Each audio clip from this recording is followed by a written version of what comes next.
NBC10's Now Responds is getting answers to your questions about the COVID-19 vaccine. And here's Tracy Davidson.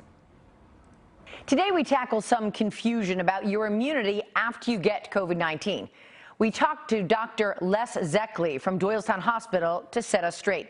First comment was posted on my Facebook page. Eric writes, if you get infected, you have a much higher immunity to it than taking the vaccine because your body learns how to fight it better. With this, there are some hints that the vaccine may actually be better than getting it.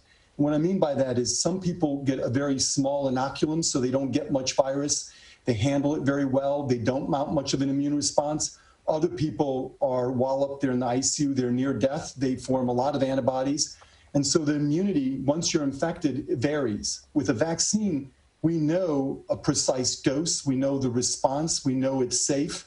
I would bet on the vaccine 100 to 0 with getting it. So I would much rather get the vaccine. It's much more predictable. Bruce posted this. No, you can't get it again. There were some reports, but they haven't been proven. But Dr. Zeckley says that's wrong. You can get it again. You can get it. And we've had multiple documented cases worldwide where the genetics of the virus was actually looked at. And it's a separate strain and people have been reinfected. So far, it looks like they're maybe not as sick, maybe even asymptomatic, but we don't know that for sure. Clearly, everybody knows because they watch the news that the virus is changing. There's new strains of it. And so you probably can get reinfected.